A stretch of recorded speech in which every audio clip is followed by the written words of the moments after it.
எனக்கு இப்ப வேணும். வாங்கி தர முடியுமா முடியாதா? வாங்கி தர மாட்டீங்கன்னா கையை அறுத்துப்பேன்.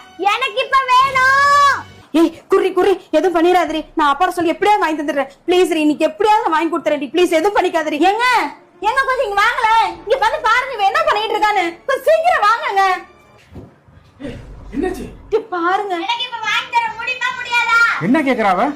ஏங்க அவ கேக்குற பொருளை வாங்கி தரல, கையை அறுத்துப்பன்னு சொல்லி நிக்கிறாங்க. எனக்கு பயமா இருக்குங்க. ஏதாவது பண்ணி போலன்னு பயமா இருக்குங்க. கையை அறுத்துப்போங்கறியா? ஓ, பிளாக்மெயில் பண்றீங்களா மேடம்? இவ்வளவுக்கும் காரணம் நீதாண்டி. அவ சின்ன வயசுல இருந்து அவ கேட்கறதெல்லாம் வாங்கி கொடுத்து அவளை அடமண்டா வளர்த்து வச்சிருக்க நீ. அன்னைக்கே கேட்கும் போது அடமுடிச்சு கேட்கும் போது கொடுக்க மாட்டேன், வாங்கி தர மாட்டேன்னு நீ மறுத்து இருந்தினா இன்னைக்கு அவ அந்த நிலைமைக்கு வந்திருப்பாளா? சொல்லு.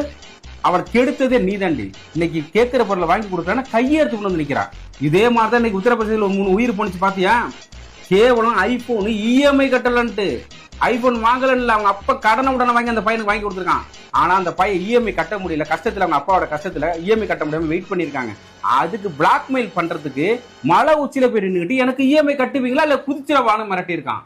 அதுக்கு அவங்க அப்பா அம்மா கதறாங்க. அவங்க அம்மா காலில் விழுந்து கெஞ்சிருச்சு, அம்மா அப்பா வந்திருப்ப உனக்கு இஎம்ஐ நான் கட்டுறப்ப வந்திருப்பேன்னு. அந்த பைத்தியக்கார பயலுக்கு அது கெட்டாம எங்க கட்டாம போயிருவாங்களோன்னு பயத்துல உச்சியில போய் நின்றுட்டு நான் செத்துருவேன் பயங்கர பிளாக்மெயில். அவங்க அப்பா வேற வழி இல்லாம போய் கையை பிடிச்சி இழுக்கிறங்கிற பேர் இழுக்கும் போது அந்த பையன் கொஞ்சம் பல்காதனால அவனை சேர்த்து அப்பனை போட்டு கீழே மலை உச்சியில கெத்துட்டாண்டி. அந்த துக்கம் தாங்காம தவிச்சிருக்கிற அந்த தாயும் கீழே வந்து செத்துச்சு. நியூஸ் தெரியுமா தெரியாதா? காரணம் என்ன தெரியுமா? பிளாக்மெயில். குழந்தைங்க என்னைக்கு பேரண்ட்ஸ் பிளாக்மெயில் பண்ண ஆரம்பிக்கிறாங்களோ கிளைமாக்ஸ் இப்படி தாண்டி மரணம் வந்து சேரும். அதே மாதிரி இந்த பிள்ளைங்க நீ வளர்த்து வச்சிருக்கு. சின்ன வயசுல அவ சாப்பிடுறதுக்கு போது அவ அழுவ ஆரம்பிச்சான். எனக்கு இது வாங்கி கொடுக்கலன்னா நான் திங்க மாட்டேன்னு சொல்லிட்டு அன்னைக்கே நீ வாங்கி கொடுக்க மாட்டேன்னு சொல்லியிருந்தனா குண்டி காஞ்சா குதிரை வைக்க திங்கிற மாதிரி 3 வேளை பட்னி கிடந்தா 4 வேளை அவ சோத்தை தின்னுட்டு அவ வேறான்னு போயிருப்பா. மைண்ட்ல புரிஞ்சிருப்பான். ஆஹா பேரண்ட்ஸ் அடம்பிடிச்சு கேட்டா வாங்கி கொடுக்க மாட்டாங்கன்னு அவ சிந்திச்சிருப்பான், யோசிச்சிருப்பான். அதுக்கப்புறம் அடம் பிடிக்கிறதே அவ ஹேபிட்டா மாறி இருக்காது. அன்னைக்கு நீ பண்ண தப்பு ஒரு விளைவு இன்னைக்கு இடி என்னன்னு அனுபவிக்கிறோம். இன்னைக்கு கையை எடுத்துட்டு வந்து நிக்குது.